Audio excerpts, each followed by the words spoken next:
আমাৰ হাজোৰ লোক নিৰ্মাণ বিভাগৰ অন্তৰ্গত আমাৰ নতুনকৈ নিৰ্মাণ হৈ থকা পথ এটি আমাৰ শোভন চাহৰ পৰা ধাৰেশ্বৰ মন্দিৰ হৈ বামুণীলৈ প্ৰায় 7 কিলোমিটাৰ পথ নিৰ্মাণ হোৱাৰ কথা আছিলে যদিও ইতিমধ্যে ফলক লগাইছে 7 কিলোমিটাৰ নতুনকৈ নিৰ্মাণ হ'ব, কিন্তু আমি দেখিবলৈ পাইছোঁ যে 2 কিলোমিটাৰ পথ ইতিমধ্যে কমপ্লিট হৈ আছে।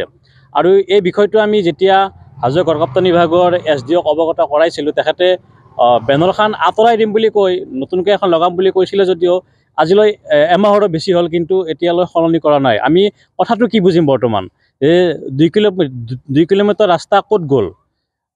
স্কিমটো সলনি হৈছে না কিবা গণ্ডগোল আছে? এই কথাটো আমি জানিব বিচাৰিছিলোঁ, কিন্তু এতিয়ালৈ 2 কিলোমিটাৰ হোৱা আঞ্জাত নিমখ দিয়া যেন অনুভৱ হৈছে। গতিকে আমি পুনৰবাৰ আমি ছাত্ৰ সন্থাই দাবী কৰিছোঁ যে এই কথাটো স্পষ্ট হ'ব লাগে যে 7 কিলোমিটাৰ স্কিমৰ ৰাস্তাটো 2 কিলোমিটাৰ কমপ্লিট হৈ আছে, নাই স্কিমটো বেলেগ হৈছে? বেনাৰখন যদি সলনি হৈছে, বেনাৰখন সলনি কৰিব লাগে, নহ'লে কিন্তু ইয়াৰ বিৰুদ্ধে আমি ছাত্ৰ সন্থাই প্ৰতিবাদ কৰিবলৈ বাধ্য হ'ম।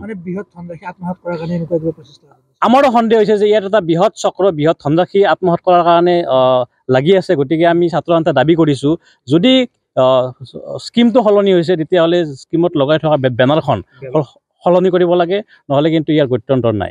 কথা পাতিছিল, মই অৱগত কৰাইছিলোঁ, কিন্তু আজি এমাহ হৈ গ'ল, কিন্তু এতিয়ালৈ কোনো ধৰণৰ পদক্ষেপ গ্ৰহণ কৰা নাই বিভাগীয় কৰ্তৃপক্ষই। দায়িত্বত কোন আছে?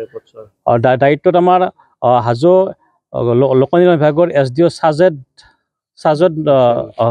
হুছেইন তেখেত আছে। আমি তেখেতক জনাইছিলোঁ আৰু যেইকেইজনকো জনাইছিলোঁ, কিন্তু এতিয়ালৈ পদক্ষেপ গ্ৰহণ কৰা নাই। আমি অনতিপলমে এই পদক্ষেপটো গ্ৰহণ কৰিবলৈ দাবী জনাইছোঁ।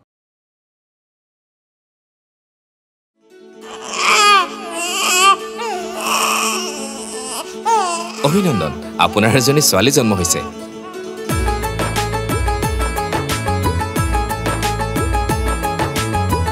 লাহি পাহি এজনী পৰি